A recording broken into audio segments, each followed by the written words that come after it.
Hello, my sweet creative cutie, coming to you live, fresh off of my Babymoon. If you don't know what that is, it's basically what it sounds like. It's a little trip you take with your partner, husband, spouse, lover, boyfriend before you deliver the baby. So we went to Santa Barbara. It was beautiful. I got to see seals and other creatures, pelicans. We had great food. I had a non-alcoholic beer, which was very fun. It was a wonderful reset. And I know many of you are on vacation this week and enjoying time with your family, hopefully in nature, getting recharged and ready to unleash your creativity, because rest, as we talk about often, is part of the creative process. And if you never rest, you never have anything to get you inspired to create from. So, long story short, I am sharing or resharing an episode with you this week, and it's one with someone who's been very influential in my creative career. Her name is Victoria Song. Victoria is a coach and a business advisor, but she doesn't do it from the perspective of like, take this tactic and you will be successful. She, like me, has a very holistic approach and incorporates a lot of healing into her self-development work and her work in helping people create these huge companies. You'll hear me give her a full intro, but she's been a business advisor and coach to celebrities, huge entrepreneurs, and help them increase their business by unbelievable numbers. And she really says that the center of her work, what she does to help people to do this, is she helps them heal. The more I go on this entrepreneurial journey, the more I see that it's really a self-development journey, that any sort of pursuing creativity out in the world, yes, you have to have the tactics, but if you don't first address the creative wounds, the healing that you need to do, and then like really coming at it from a holistic perspective and a why that feels deeply passionate to you, all the tactics in the world either won't work, or if they do work, they have an expiration date. So this episode is one that's really important and that I'm revisiting in my journey right now, and I know will be helpful to you with whatever you're pursuing, to remember that tactics, plans, they're great, but it's an inside job. So check out this incredible episode with Victoria Song. I know you'll love it, and I will talk with you next week. Can't wait. Do you feel stuck? Does it seem just nearly impossible to get unblocked and move toward your goal? I get it. When you've tried every tactic and tip out there, the truth is, it's usually inner work that you have to do in order to move forward. Today's guest has coached some of the most successful creatives out there to achieve their dreams, not with tips and strategies, but rather by going inside and finding deep healing. Today, she'll help you do the same. Welcome to Unleash Your Inner Creative with Lauren LaGrasso. I'm Lauren LaGrasso. I'm an award-winning podcast host and producer, singer-songwriter, and multi-passionate creative. And this show is meant to give you tools to love, trust, and know yourself enough to claim your right to creativity and pursue whatever it is that's on your heart. Today's guest is Victoria Song. She's a leadership advisor and coach to CEOs, scientists, artists, and entrepreneurs. She's worked with people like Cindy Crawford and Ryan Hudson, who is the co-founder of Honey, which was acquired by PayPal for $4 billion. And I believe that happened while Victoria was working with them. So you know she knows what she's talking about. She's also the author of the Wall Street Journal bestseller, Bending Reality, and has been featured in Forbes, ABC, NBC, Glamour, Boston Globe, and more. I wanted to have Victoria on the show because not only is she very personally accomplished, I mean, this is a person who started out in venture capital, was on Forbes 30 Under 30, has helped tons of people with her coaching, reach unbelievable success. But the most important thing about her to me is that she's such an inspiring person and somebody who has helped so many lives with her holistic approach to success via mind, body, soul healing. She gets that it all starts on the inside. She has so many important insights, and they all have to do with the fact that unleashing creatively and achieving our dreams starts with our own inner work. From today's chat, you'll learn how to notice contraction versus expansion in your life and how you can start experiencing more expansion, how to bend your reality, why it's important to celebrate every win, tips to calm your nervous system, and rewrite stories that you're telling yourself that no longer serve you, and also so much more. This is a great conversation. Okay, now here she is, Victoria Song.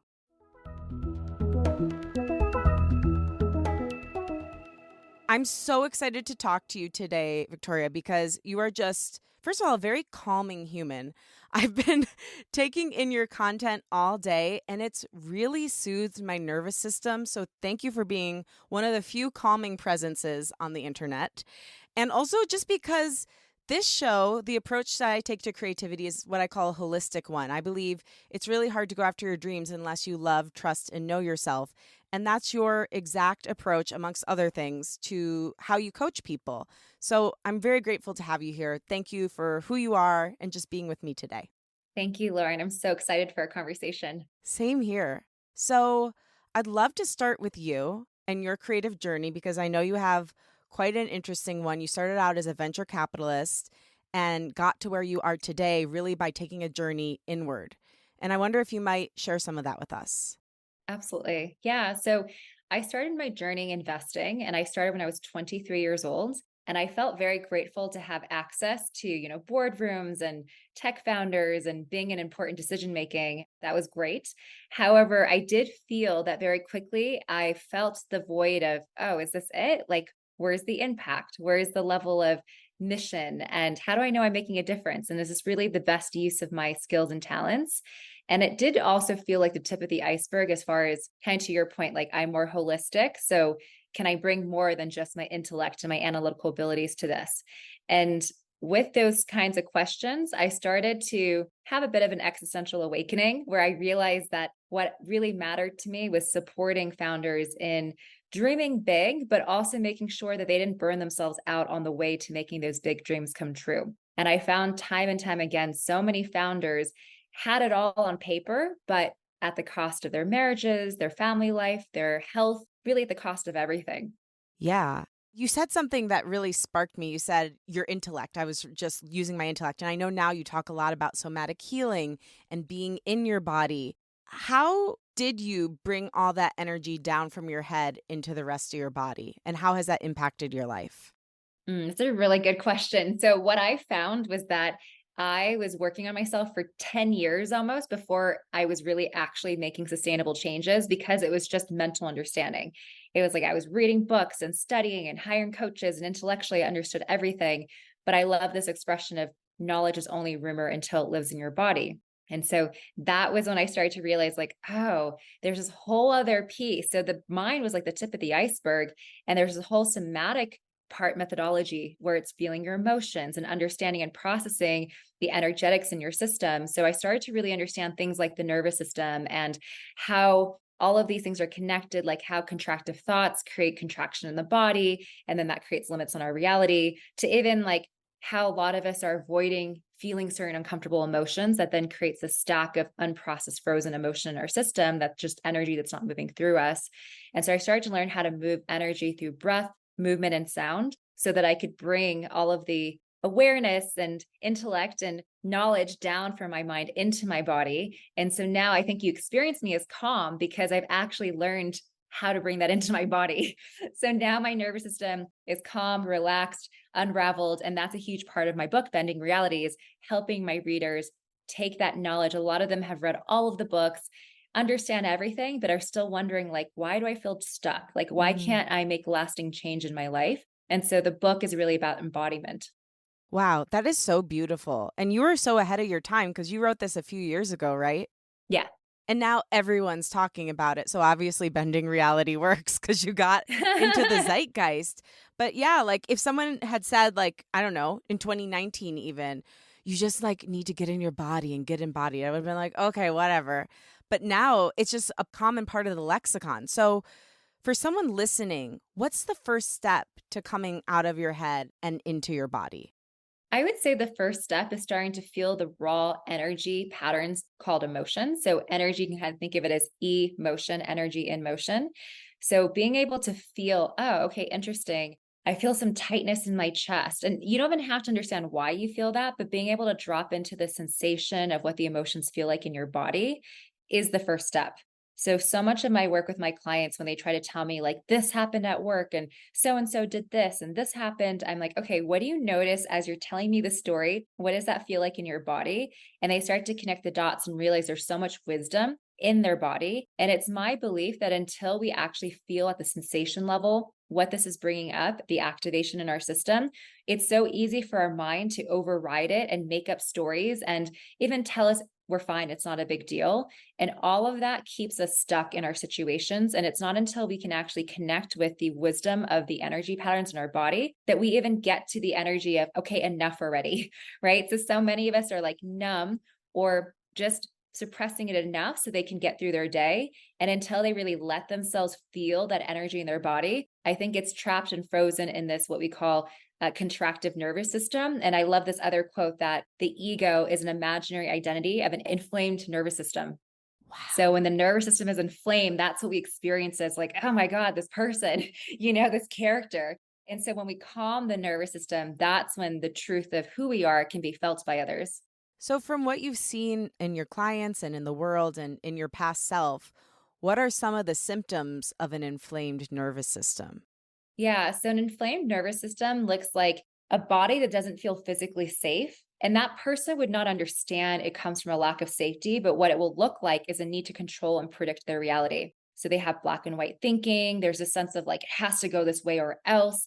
Everyone around them feels that control energy. So it's just a super wound up, tight nervous system that is quite fragile and quite insecure. Because it's like, if it doesn't go exactly the way I need it to go, I might blow up. I might feel a loss of control. I might feel really stressed and anxious. I might go down this worst case scenario plotting in my head. So it's essentially a nervous system that doesn't seem to be able to handle any ambiguity, any unknown, any uncertainty. It's like jumping to conclusions, trying to very quickly simplify information and get a false sense of certainty. That's what it looks like when someone has an inflamed nervous system. Mm. And I heard you on your Instagram page talking about expressing anger and how important it is not to express it necessarily at the person you're angry with, but to at least allow yourself to physically feel it. Is this one way we can get those emotions out of our body and start calming our nervous system? And if so, could you take us through how to do that? Because I thought it was great. Exactly. Yeah. So I found time and time again that clients would say, like, oh, I don't want to get angry. I'm trying to calm myself down. But that's actually suppressing the raw energy pattern in them, which is why I often say, grab a pillow, scream into your pillow, grab a towel, like hit the floor, like whatever it is, actually let that energy take up space in your body and then complete the energy pattern by releasing it out of your system. But like you said, not on anyone. Don't type, text, or talk to anyone when you're angry. You're really just allowing yourself to be with your anger, process it, and release it from your system. So if you wanted to, we could grab a pillow and scream into it together. That would be great. Yeah. So the thing about if you want to have a pillow right here, I'll just grab one. Yeah, I have a blanket. Yeah, essentially, like you want to scream from your belly, not from your throat. So it's Okay. not like, "Ah," right? It's not like I'm helplessly screaming. It's more like, yeah, it's like that primal Oh, energy. that felt so good. Yeah, exactly. Yeah. So imagine if you're actually angry, how good that would feel to just discharge that anger into the pillow. And then it's not in your body anymore. And when people release the anger out of their body, all of a sudden they're like, oh, I feel great. Like calm is a natural state that comes as a result from feeling the anger. But a lot of people are like, oh, I'm angry. Let me go try to just like talk myself out of it, calm myself down. Let me meditate. And it's like, I get it. I get that a lot of people think that you just need to calm yourself down, but you actually naturally get to calm if you just process and scream into a pillow. Yeah. And I would think that through some of the therapy I've done, which includes like what you're talking about, basically, you make sound and move your body at the same time, and then you get even more release. Like if you do the punching down while like kind of making a noise, I would think that would make even more expression. Yeah. Exactly. So we move energy through breath, movement, and sound. So if you want to compound them and do all of them, then amazing. So even being in a boxing class and like screaming as you're punching the bag, like all of that is great. Even going for a run, like all of this is just ways of moving the energy out of your system. So beautiful. So, for any skeptics listening, because I've heard you talk time and time again about how people think you need like top 10 tips to become a business maven instead of this healing thing. Yeah. But what you found time and time again is that actually, if you just focus on the healing and going inward, that's when the true success comes around. Can you speak a little bit more to any skeptics listening about why this is true? Yeah. So, as you could hear, if the ego is an inflamed nervous system response, then what you're actually saying in people's leadership is not necessarily a business strategy. It's really their personality and their inability to handle conflict, their inability to sit with uncertainty that is showing up in their leadership. Right. So, in a startup world, an entrepreneurial journey, for instance, there's so many ups and downs, there's so much uncertainty that if you don't know how to keep a calm nervous system through all of that, then you're going to be taking it out on yourself and your employees, and everyone's going to suffer around you. And so, in my opinion, it doesn't matter even how good your playbook is. If you don't have the confidence, the courage, the peace, the calm to navigate uncertainty, you're not going to make it. So, a lot of the clients I work with are high performers. There's a lot of uncertainty, there's a lot of high stakes. And if you don't know how to process the stress and anxiety that comes in that turf, then you're not going to be able to play big when it matters. You're going to let the pressure crack you. You're going to maybe succeed, but at the cost of everything else. And so that's why I think it's so important to prioritize the body healing, getting your nervous system to a calm state. In my book, I call it an expansive state. So, can you stay in a state of expansion, even in the eye of the storm, even when there's unknown, even when there's uncertainty, even when plans don't go the way you want them to? How calm can you be? And that to me is the personal power that I help my clients cultivate. So ultimately, it's like the self trust, the courage, the confidence, and that personal power that makes or breaks a leader, not like their playbook. Something I love that you talk about is basically we need to build a tolerance for these negative emotions, for fear, for Yeah. uncertainty, for even disappointment. Like something I've really realized, I have a huge fear of being disappointed. More than I think even failure, I'm afraid to be disappointed. And so I've been really trying to cultivate that, not necessarily super successfully, but but could you share some tips on how can we start letting ourselves feel these things so that they don't get further repressed and actually expand? Yeah, exactly. So in this case, this is very common. I find that for those of us who saw disappointment growing up or were disappointed as children or saw our parents be disappointed by one another, there is this feeling of like, that's like the worst feeling in the world, right? So Yeah. I totally understand what you're going through, and I have felt that way as well. And so, where the healing can come in is to actually go and revisit these events that we hold a lot of charge around. So, one of the exercises I have my clients do is to write out all the highs and lows in 7 year increments. So from 0 to 7, 7 to 14, 14 to 21, et cetera. And the clients find as they do this exercise that their life then becomes all about trying to recreate all these highs from their childhood. And then they're trying to avoid people and situations that feel like the lows from their childhood. So if we did this work together, I'd probably discover where your disappointment comes from. And then we would look at healing and resolving those early imprints of disappointment so that everything in your current life that might rhyme with it isn't dredging up all of that memory. It's my belief that when we feel emotions in the present time, it's not just, oh, disappointment now. You're actually getting like time traveled back to the disappointment you felt back then.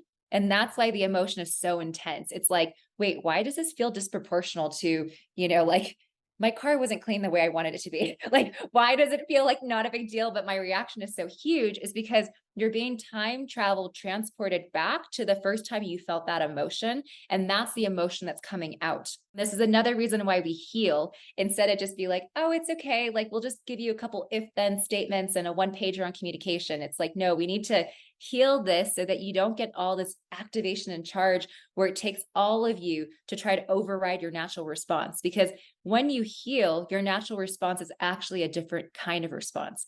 It's no longer like, I want to scream, but I'm trying to calm myself down. It's actually like, oh, things that used to bother me don't bother me anymore. And that's what we want our clients to get to. Brilliant. I mean, you gave me chills. Also, you're a poet that rhymes with something from our childhood. Put it on a t-shirt. I love that. Um, it's so true, though. It's like it's the weight of everything that's happened. One thing I've realized from looking back at some of the things that I was most disappointed by were that I had rebranded disappointment as failure, and that's why it became so scary to me. But I was really just disappointed and I abandoned ship. And so I really want to do that exercise. It's brilliant. Can we talk about unworthiness? This is something that I think prevents so many of us from really going after or even trying to go after the things that we want. How does this come up for people and the people you work with and people you see? And how do you address it? Yeah. I believe that the seed of our unworthiness actually comes from this conditioning early on where we're taught to be more like this, less like that. We get applauded for these things and punished for those things. And then over time, we start to disconnect to our true nature. And it's all with like the best intentions to prepare us for the world, right? So our parents think that this is good training, but then it continues in school where we're like bullied for these things. And then we get friends and we get liked and acceptance for these other things. And then before you know it, we have this feeling of like, oh, we need to perform and be somebody else and do it like not how we would naturally do it in order to win, in order to succeed, in order to be liked. And then we spend our whole life really with this conditioning of who I naturally am is somehow not enough. I need to show up like this and be more like that. And don't do this thing that I naturally want to do. Like, let me filter myself in order to be acceptable to others. And so I think that that's where that early kind of disconnection to oneself comes. And then we get reinforced everywhere, like in media and culture, telling us like now we have to look like this and have this car and live in this house and travel like that. So we're constantly getting messages about how we're supposed to be. And so I find that this is probably one of the real reasons people start companies, honestly. Like anything we do, our first jobs, our first companies, it's all from this desire to prove that we're good enough. And this lack of worthiness is often the chip on our shoulder, the thing that is actually driving us to succeed. But as you probably have seen, it's what leads to burnout. It's what leads to people feeling like no matter what they succeed, it never feels like enough. It's kind of like having a bathtub without a plug. It's like no matter what rewards or money you get, the bathtub never gets full because you're missing the plug called like, I feel worthy. Until you plug that bathtub, nothing the world could possibly give you is ever going to feel like enough to fill that void. So, how do you plug the bathtub? I mean, I know it's not a silver bullet answer. Worthiness Yeah. is a big thing, but where do you start? Yeah. So one of the things that I have a practice of doing now is that and I say we, it's like me and my clients, we go to where we feel like these seeds were planted. And so it's so interesting because to me, when we look at trauma, it's not necessarily the trauma that we are holding in our body as much as it is the thoughts, feelings, and the way we interpreted that event that we are still holding in our body. So if, for instance, a kid felt abandoned or criticized by a parent, it's the beliefs then that they're internalized of like, I'm not safe, I'm going to get abandoned, somehow I'm not good enough, somehow I'm not smart enough, like whatever that parent said becomes the narrative that they have. So in my work, we actually go to some of those moments where that was created, that story, that narrative. And I help them feel and process through the emotions at the somatic level. So the sadness, the grief, like it's very common for my clients to be crying in sessions with me. So that's a warning. So after they feel through all the emotions around that narrative, I create a new imprinting. So I create like a custom healing guide that sounds a little bit like hypnotherapy, but essentially I take the patterns that would make them feel whole, accepted, self-trusting, and I create a narrative, a new patterning for them so that we can rewire how they feel about themselves. And they listen to that every day for 30 days. So it's like we go to the core and we extract it like it's a cavity, and then we put in new imprinting that is in the direction of how they want to feel. And then that's the healing process in the next 30 days. Wow, that is so incredible. Are any of these practices that you're discussing things that you teach? I know you've got a ton of courses that you teach in your courses as well. Yeah, it is actually. So my newest course is called Bending Reality Body Edition. And I have found that women particularly, but there's actually men in the course too, have unhealthy ways that they relate to their body, their self-image, food, emotional eating, stress eating. And so I have found that a lot of the imprinting, what we're talking about around trauma, also happens like psychological, emotional, physical, sexual trauma can result in not feeling safe in our body, which then leads to different ways that we relate to our body and food. So in that course specifically, everything I just talked about is a huge part of it. So it's probably one of the deepest healing journeys that you can go on with me because we understand somatically where is your body actually holding extra weight because it doesn't feel safe, and where is your body carrying weight because of the way it's relating to food right now, and where do you maybe have a distortion of how you even see your body because of certain things that may have happened to you when you were younger. So that's all part of that course, for instance. And to different levels, different degrees, all of my courses have different focus areas. Yeah. Oh my gosh. Well, I love the way you described it because I mean, kind of miraculously, but you have a method to it. Lost 20 pounds in 2 months. And you describe it as releasing weight, which I think is so interesting. Why do you use that terminology? Yeah, because to me, I felt that I was carrying extra weight from everything I just described. So whether it was physical unsafety or actual physical trauma and pain and that it was emotions that were unprocessed, it was like as soon as I shed the shame, even like the self-criticism, the self-disgust, like sometimes we really do think a lot more harshly about ourselves than we even want to admit publicly.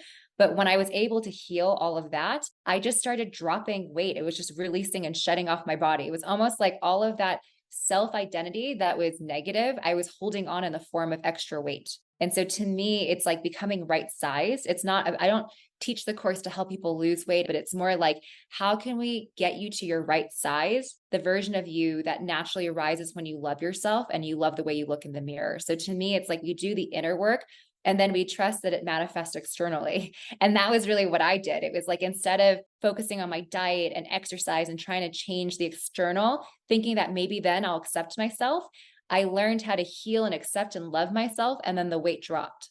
Yeah. And I mean, I think we've all seen something like this happen, whether it was as literal as like what you did and you really went inside and healed and then saw the weight come off, or like if we leave a toxic situation and suddenly we lose weight, or we're in a toxic situation and we're gaining weight and we don't know why because we haven't changed anything about our diet, our exercise routines. Yeah. It's like inflammation. Yeah, it truly is. Yeah, it's just amazing. The thing I keep saying this year is like everything is the same everywhere. Like it doesn't Yes. matter like whether it's your physical health, how you're successful, your emotional, like it's all the same. Yes, I do feel like when you heal, the ripple effect is infinite, right? Like if I help someone fix their business model, it's like, great, your business model is fixed. But if we actually heal so that you feel confident, courageous, self trusting, like you love yourself, you accept yourself, you feel worthy, well, guess what? Your dreams are going to be bigger, your relationship's going to be better, you're going to have better friendships. Everything about how you feel and interact with the world is going to be infinitely better. So to me, healing is where you get the quantum leaps, not like the incremental strategy changes. So I have a question for you. Once you've healed a lot of these major things, how do you keep that healing going? Because for me, anytime I've transcended like one platform into the next, like I still have to do things to maintain it or else it can go away almost as fast as it came. How do you make sure you maintain your healing? Yeah, it's a really good question. So I feel that when it's at the somatic level, you are creating new behaviors, new imprinting, kind of like almost like a frequency upgrade. So energetically, you feel differently in your body. And so when you can change at that kind of substrate level, I do feel like it's more lasting. But if your change is coming more from like, I'm trying to change my behavior and remind myself to do these things and show up differently, then that's going to feel like you need to be constantly reminding yourself. So I do think that sometimes personal development books are positioned like, here are if then statements, like here are good behaviors, here are a couple one pagers, like give yourself these daily reminders to do these things. And to me, that's like a lot of rules to memorize and a lot of needing to override your natural instincts to get there. So I feel that when you actually unravel the nervous system and create peace and calm so that that's like a natural baseline, then it becomes a lot easier to speak more calmly, to be more kind, to be more empathetic, to be more considerate. So in my experience, if it's really at the somatic level of your being actually shifting, I feel like everything we want is really a byproduct of that, right? So when we feel worthy, we are braver. When we feel like we're enough for our dreams, then our dreams are bigger. Like everything comes about from how we feel about ourselves, you know? So it's not even that we have to change, it's that we have to actually love who we are. And from that place of finally accepting and loving who we are, like your point, like trust and love yourself and create from there. From that place, I do feel that everything else we think we want is like a natural extension of coming from there. Yeah. Yeah, when you said that, it really made sense. It felt like what you need to do is peel back the conditioning enough to love the beautiful, brilliant person you've always been, but you kind of got hidden underneath other people's opinions of you. Yeah, it's like an onion. That's exactly the metaphor I use in the book, that like all the conditioning, all the programming, it's like layers of an onion, all the contraction that we have, it's because we're not ourselves. And I think actually our most expansive, highest self is our true essence. But we feel like we're striving for our higher self when actually who we naturally are is that. But then we've layered all this like insecurity and unworthiness and contraction and beliefs and interpretations and meaning that we make that create all these layers of an onion that make us feel like, oh my gosh, I don't even know who I am or what I want. But when we peel back those layers, we get to the truth of who we are. So we've talked about your amazing book a few times.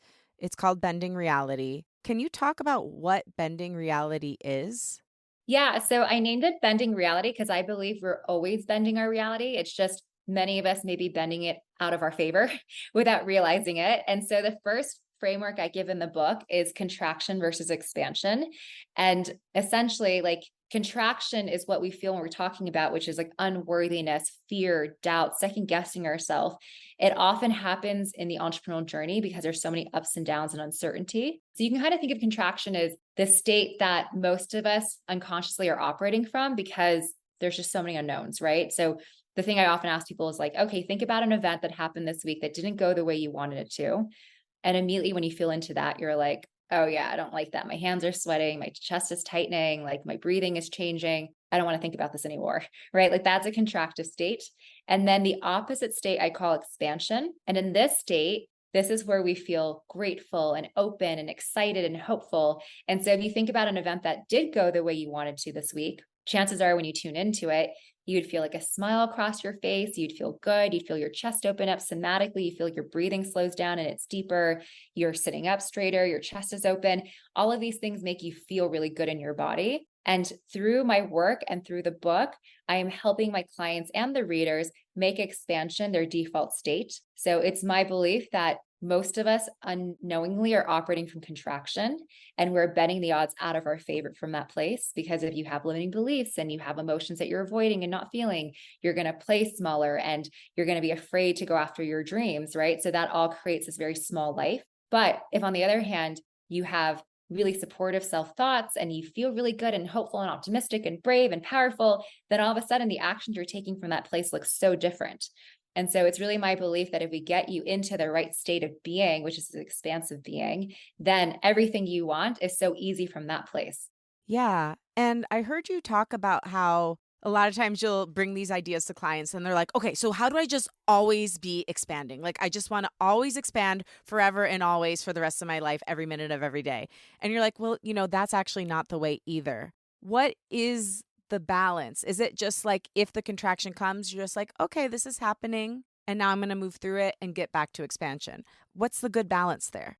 Yeah, it's a good question. So I think that as you can tell, like most people don't want to feel uncomfortable. Like the world sells comfort. Yeah. So anything uncomfortable is like, I don't want to go there. Let's not feel unpleasant emotions. But to me, expansion is not the absence of contraction. Expansion is being able to feel and be with whatever arises. So if you can Mm. be like the ocean where it's like everything's just a wave, but you're just the ocean, you can hold all the waves, then all of a sudden you're always in expansion. And it's the difference between someone who's like, oh, I don't want to feel this way. So I'm going to avoid this person in this situation because I don't like that it triggers me to feel this thing I don't want to feel. And then before you know it, it's like, oh, they're living a very small life because now they're only living in one little room of this giant castle. So if the castle represents all of life and all infinite possibilities, now that person is like, I'm going to stay here where I'm comfortable and safe and I'm never triggered. So what I really teach my clients is like, how do you build a strong emotional core? How do you build that fast emotional metabolism? So you start to feel open with all the unpleasant emotions. So you can be with all of life. So when something doesn't go the way you want it to, what's your bounce back time, your turnaround time? How quickly can you come back? And so like similarly with disappointment, like if something doesn't go the way you want to, you're disappointed. Are you disappointed for days, weeks, and months? Or are you disappointed after a couple hours? You're like, okay, we got this, and you come back. So much of this expansion practice is like, how can I actually learn to be with all that arises? Because have you ever had like a good cry where after you feel the emotion, you feel amazing after? Every time, baby. Yeah, exactly. So that's it. Like I teach my clients, I give them the muscle memory of knowing that once I go there, I feel great after. So then you get to be an expansion always because now you're not trying to avoid anything from happening because you can feel everything. So once you know there's no emotion you're avoiding, you feel like really invincible. You're kind of like, wow, life, bring it. I'm no longer trying to avoid any person or situation from happening to me. Like I know no matter what, I'm going to be okay. I can handle it. And that level of courage and personal power becomes very unstoppable. Yeah, and it seems like what you're talking about too is self-trust, which I think is such a huge part of unleashing creatively. How have you worked toward building self-trust? Yeah. So I feel like self-trust is the greatest high, like nothing beats feeling like you trust yourself. And it really wasn't easy. When I first started this work like 15 years ago, I was someone who was so indecisive. I couldn't even order on a food menu, let alone like do anything big and trust myself. It was like I needed to consult everyone. I had psychics, I had coaches, I had mentors. I had to like have a poll and ask everybody else what they thought before I made a decision. And then as I've done this healing work and I connected to my truth and I now know how to listen to myself, I do have like an inner intuition and like an inner trusting voice that I have found that today I probably trust myself more than anyone I've ever witnessed trust themselves, which might be good or bad, but I really do have that level of trust today. And one of the things that I think has allowed me to do that is to become the kind of person that really feels like, wow, when I say I'm going to do something, I do it. Like I've been building evidence and building a case for, wow, I can trust myself. Like I'm trustable. And so something as simple as whenever you write down your goals, small, medium, or large, write them down so you can recognize, wow, I'm crossing this off because I said I was going to do it and I did it. And I know that sometimes like we love to-do lists because we have that sense of accomplishment, but I actually think you're also sending a really strong message to yourself, which is, oh, I put this down on paper and then I get to cross it out because I followed my word. Like my word is law. I do what I say I'm going to do. So that's one of the, like the easiest low hanging fruit that everyone can start doing is like get in the habit of writing down everything that you are wanting to make happen so you can show yourself evidence of like, oh, I do what I say I'm going to do. So that's one thing that I've done. And then I would say another thing that I created over the last 10 years was like what I call a hero folder. So I was like building up a case for myself. Oh, I love that, Victoria. That's so beautiful. Thank you. So like everything went in there. Like it used to be even be like college admissions, like teacher recommendations, like everything possible that anyone has ever said that was positive. Or as I progressed in my career, it was like accolades and, articles written out, but I put all of that in that folder. And so I was often revisiting this. I even framed in my little corner of my bedroom that's not really visited, when friends come over, I put this little corner, just like things that I'm really proud of. So I was constantly reminding myself and anchoring myself into these things that I'm proud of, like showing myself what I'm made of, reminding myself that I have way more courage than I maybe realize in the moment. That's been like the two practices that have built up my trust. Those are both so beautiful. And I love that. A hero folder. What a beautiful thing Yeah. for all of us to think about, because something interesting I've noticed. I produce shows outside of my own too. And on one of the shows, the host always reads the guest bios every time they come on. Almost every single time after they read their bios, they're like, I did that? Oh my gosh. It's Totally. so easy for us, for all of the wonderful, amazing things we've done personally and professionally, to just evaporate out of our minds and our consciousness. And it's good to have a reminder, like on those days when you are feeling disappointed, hey, I've done some things. Yes, exactly. No, I totally understand that. I relate. Every time someone reads my bio, I'm like, you made that sound really good. Well, you made that sound really good. They just read it. Okay. I love this thing you talk about with the thermostat for the good things in our lives. How sometimes when things get too good, they feel bad and they turn the thermostat down, or they just like have a limit and they kind of create a worse reality than where they're going. What is the thermostat? How can we increase our thermostat for goodness? Yeah, so I believe that we all have this thermostat that we set at that's like normal. It's like our comfort zone of how much goodness we are used to. And anything more than that, we're kind of like, that's too good to be true. More money than that? No, that's impossible. More love than that? I don't know about that. Like more connection? That's uncomfortable, right? So we all have this baseline of like, this is normal. This is my comfort zone. And I find that so many clients want more money, more connection, more love. But then when we get down to it, we realize that they have these unintentional caps on how much goodness they're letting into their life. So a couple questions I would leave your listeners with is like, think about how much time off can you even take from work before you start to feel restless? For some people, they're like a day, it's like, well, all right, your cap is pretty low then for how much goodness, relaxation, fun you can let in. Another question is, how are you with compliments? How many compliments can you receive before you change the subject? That's another indicator of like, oh, I don't let that much goodness into my system. It feels weird. Or like, how much time, money, energy do you currently spend on things that bring you joy? And you're like, oh, I don't really have time for that. Well, it's like chances are you've designed a life where you actually are more used to chaos and stress and anxiety, and you're not calibrating your nervous system to joy and calm and peace and things that light you up. So one of the number one practices I give my clients is like, what if you started every day with pleasure? Whatever that looks like, taking a walk or taking a hot bath or singing in the shower or doing some yoga, but doing something that feels good, whether that's joyful, pleasurable, or fun. But if you start your day that way, you're starting to train and calibrate your nervous system to pleasure. And over time, you're raising the upper limits for how much expansion you can feel and let into your life. And so much of my work is helping my clients, again, like normalize expansion so that leading and operating from expansive states is easy and like a default state for them. Another thing you can do to raise your upper limits is to celebrate. So I say Yes. ABC, always be celebrating. Because if you create this energy where your body is so used to feeling this really big, happy, expansive vibe, you are like busting the upper limits and the ceilings for how much expansion you can feel. And that's really interesting. Like for me, I'm like jumping up and down and I squeal and I'm like really over the top excited. Whereas I can tell some people, it's like you couldn't even tell they have like a poker face. It's like something amazing happened and they're like really cool about it, you know? And so I often tell my clients, like, you spend all this time and energy on stress and anxiety, talking about problems, putting out fires. But then when you celebrate or when you win, you don't even take the time to like lock that energy in. So you're kind of teaching your body that, oh, we don't really care about the wins. We just care about the problems. And so I actually think you can train your body to win more if you make celebration a more familiar energy in your body. So brilliant. I wanted to ask you about that. So thank you for bringing it up. I think that this is such a chronic thing in our culture. I don't know where it comes from. Like, I mean, I do think that we have a thing where like we don't want to be too big or take up too much space or God forbid feel good about ourselves. But I love this piece because I'm thinking about so many amazing things that happened in my life and how I just like experienced them and moved on. Or sometimes I experienced them and felt miserable the next day. And I even think about like this time. So I write music too. So cool. It's so much fun. But it got featured in People magazine and it was like the biggest thing that ever happened to me, you know, like totally unexpected. I'm not even close to like being celeb status. So like it was huge for an indie artist to get that feature. And I felt really good about it. And then like 3 days later, somebody I worked with like reprimanded me for the article. I spent the entire day crying. It totally knocked the joy out of me.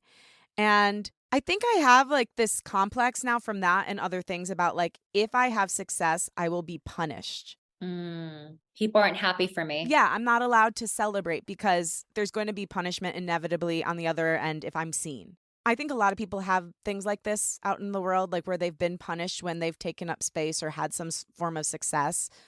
What would you recommend for someone like me on how to, first of all, retroactively celebrate, but second of all, reframe that limiting belief? Speaking of upper limits, I find that if we have a cap that's low, we will actually sabotage or create chaos or co-create it because maybe, I don't know, like you were a match for even letting someone into your orbit that would ever talk to you like that, right? So there's something about our energy that is, oh, something really great happened, 2 steps forward, 1 step back, or 1 step forward, 2 steps back. You know, I had one like this where it was like, if I stand up for myself, it always backfires. Like if I blow a whistle, then I get in trouble. So like I almost like protect the bad guys in my world because I get in trouble. It's always worse for me than it is for them. So I like learn to not speak up. So one of the things I would say is, and hopefully you're doing this in your work too, which is like to going back to those earliest memories that rhyme with this, right? Where was this imprinting originate where you felt, wow, I was being punished for shining, or maybe I had a sibling that didn't like me being happy and like bullied me when I was in a good mood, right? So going back to those earliest memories and really letting yourself feel through and release, because I actually believe that until we feel through and release these energy patterns, we unconsciously walk around with like a puzzle piece. And then other people who are like the perfect puzzle piece match to bully us feel that in us. They're like, ooh, you don't know you're worth it. There is a part of you that plays small. There's a part of you that feels like I can put you back in your place. And then that person unconsciously feels that from you and then does exactly the very thing that kind of rhymes with something that happened to you from your past. So that's why I really do think that the healing is the only real way to make it sustainable. To your question earlier of like, how do you maintain it? You go to the core wound of where that happened.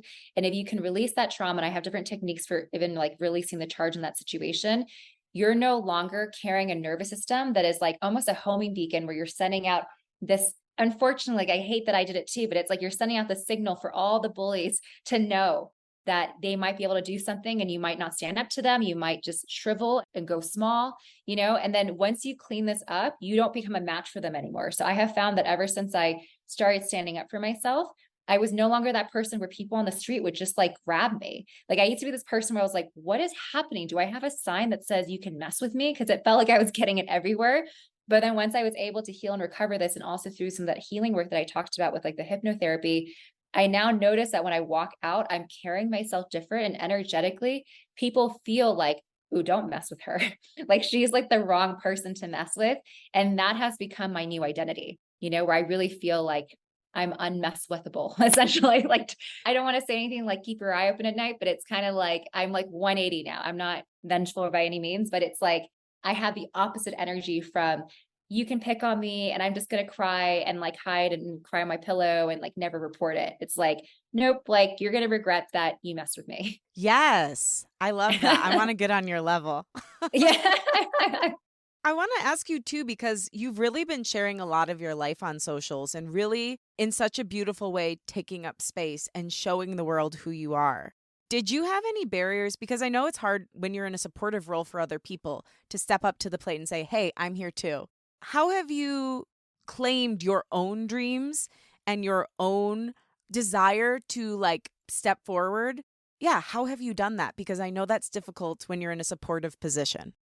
Yeah, it's a really good question. And I would say that if you've been watching my social media in the last couple months, it feels true. But before that, it wasn't how I taught and it wasn't how I operated.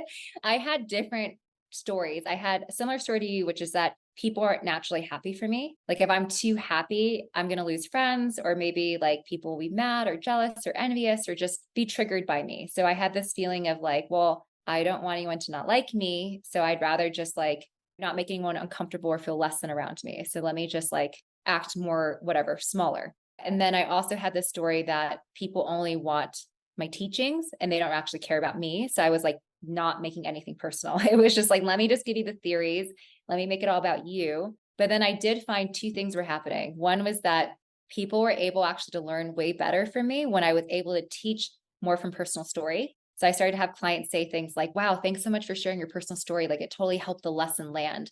Like the teaching by itself wouldn't have landed as deeply without the story. But I do think that that's kind of the point of stories, right? So whether it's writing music, but it's like a good storyteller, it's like that helps the lesson land deeper. So that was one thing. But then also, I believe as part of my 20 pounds weight release, the same parts of me that were holding onto the weight out of shame or not wanting to trigger people or not wanting to shine or be visible were the same parts that were also keeping me from showing up fully myself on social media. So I found this really powerful thing happen is that the safer I felt to release the weight and I didn't need it anymore as protection, the safer I also felt being visible, the safer I felt being like, okay, this is who I am and I'm allowed to have it all and people are still happy for me. And that's been like the biggest rewiring when we often wait for the other shoe to drop, where I still can feel it at times is I'm like, was that too much? Like, am I too happy? Is someone going to be mad at me because I'm so happy? Kind of like to your story. So I can feel that there's still a part of me that's a little bit like, can I come out? Like, is anyone mad?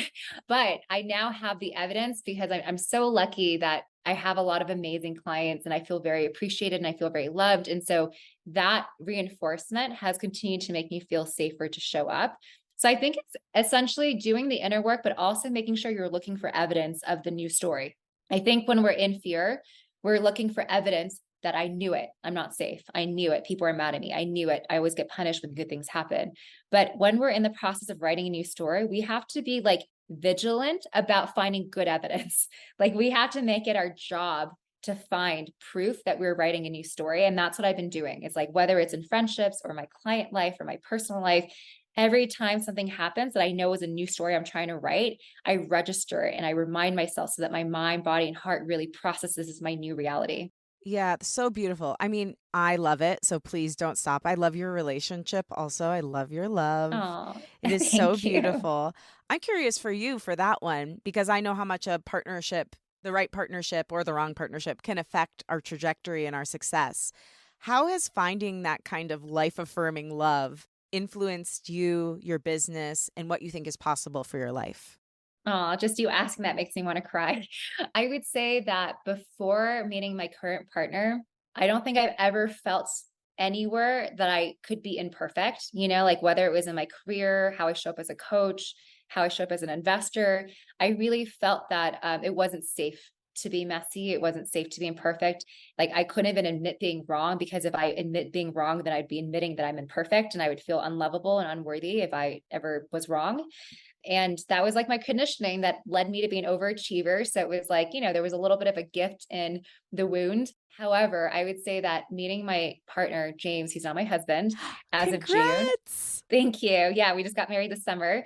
He's the first place in my life that I feel safe being imperfect. Like even when I mess up and I say something I didn't mean, or raise my voice and I'm like, I'm sorry I did that. He'll even tell me like, that's okay. That's not who you are. Like, I know that that's like from what you saw growing up, and don't worry. And I can feel how he doesn't make it mean anything about me. And it's like truly the greatest gift ever, is that for the first time, I feel like it's safe to be this raw, messy, imperfect, trying to grow and evolve version of me that's not perfect yet, not fully baked yet. And honestly, it's also made me able to grow faster. I think that if I were in a relationship where I felt shame or blame or criticized whenever I messed up, it would make my growth and evolution so slow, because I would just be like hyper vigilant and hyper defensive whenever I messed up. But because he's so loving and accepting, it's like, oh, I can be messy, and oh, like he still loves me. Okay, well, it's not that bad. I can change these things. And before I knew it, it's like I've become such a better version of me because I had that like safe space to grow. So beautiful. May we all have something like that that, allows us to change our own inner voice, because what it sounds like is in him loving you, it made you think, well, maybe I could be less critical of myself too. Yes, Yeah, absolutely. that's so beautiful. Speaking of the inner critic, outside of having an amazing partner, how do you address that voice within you, especially a voice that has been repurposed as your own? I've heard you speak about how, a lot of times that inner critic voice isn't even our own voice. It's just kind of taken on our voice. How do we change that voice in our head into something much more supportive? Yeah. So I would say for myself, one of the greatest evolutions that's turned my inner critic into like an inner cheerleader. So I'm really happy to say that like I very rarely catch any negative voices toward myself. But the journey to that was a couple things. So one is I ask my clients to catch all of these negative voices, especially the recurring ones, so you can kind of understand the pattern of how you're talking to yourself. And then once you have that list of all these, limiting beliefs or negative self-talk, I have them go through this exercise of what I call like finding an incrementally more expansive thought. So it's not a Mm. 180, because I often say like you can't go 180 because you're going to feel like you're lying to yourself. So if I feel like nobody likes me and I'm like trying to convince myself that everybody loves me, that's like too far of a jump.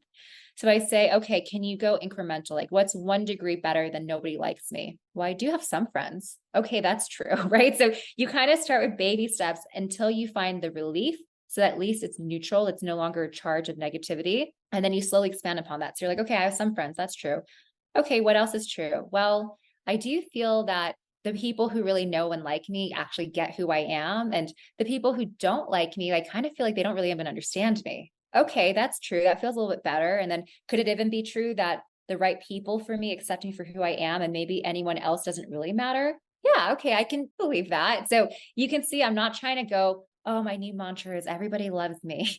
It's like my new mantra is just like something that's incrementally better that I can believe.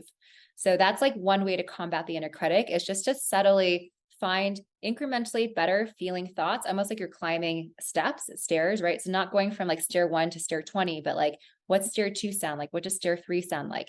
And over time, you'll find that you have this muscle memory where your inner critic doesn't have the last word anymore. So if your inner critic says something like, this is probably not going to work, and then you might have another voice that's like, but what if it does work? Like maybe it could, right? And you start to like more naturally talk back to that inner critic because you're in this habit now of finding the more expansive thought. So beautiful. Victoria, you are just a delight. You're just a beautiful light in the world. I know you also just like help companies make millions and billions of dollars through this incredible healing. I mean, it's just you're a wonderful human. It's been an honor to spend this hour with you. I had a million more questions. We're not going to get to all of them. I guess if you could leave the listener with one final word of wisdom, like the whole point of the show is to help people claim their right to creativity and take up space.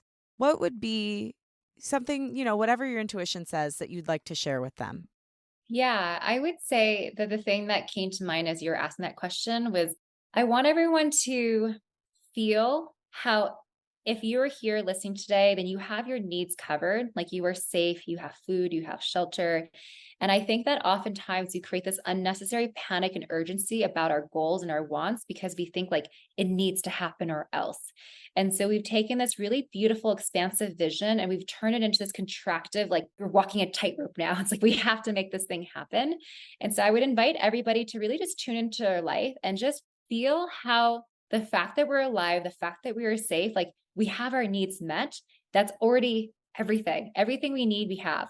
So then everything else is truly more. And I would really invite all your listeners to feel like, what if I really related to all of my goals and visions from a place of this gets to feel like more, it gets to feel like extra, it gets to feel like abundance, it gets to feel like sprinkles on top of my dessert versus like, this has to happen or else I'm not okay or I feel like a failure, right? So sometimes this exercise moves me to tears, but it's really just connecting to my life and feeling like, how can I feel so full and so grateful for what I do have so that when I connect to my next vision and next goal, it really gets to come from this place of like, I'm excited, I'm grateful, and like one foot in gratitude, one foot in desire, but like always feeling this sense of nothing's missing from my life. I already feel full. So everything else feels like more.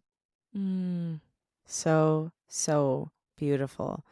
Thank you so much for everything you shared, and most importantly, for who you are. You're an amazing person. I'm grateful.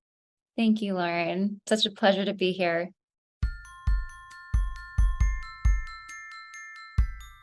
Thank you for listening, and thanks to my guest, Victoria Song. For more info on Victoria, follow her at Victoria Song, visit her website, victoriasong.me, to learn more about her courses, and get a copy of her book, Bending Reality, wherever good books are found. Thanks to Rachel Fulton for helping edit and associate produce this episode. Follow her at Rachel M. Fulton. Thanks to Liz Full for the show's theme music. Follow her at Liz Full. And again, thank you. If you like what you heard today, remember to rate, review, and follow the show on Apple Podcasts, Spotify, or wherever you get your podcasts. Share the show with a friend and post about it on social media. Tag me at Lauren Lagrasso and at Unleash Your Inner Creative, and I will repost to share my gratitude. Also tag the guests at Victoria Song so they can share as well. My wish for you this week is that you celebrate every win, big and small, and that you take some of Victoria's healing tips. Let's calm our nervous system, rewrite limiting beliefs, and bend our reality. The world and our dreams are possible, and it starts in our own minds and bodies. I love you, and I believe in you. Talk with you next week.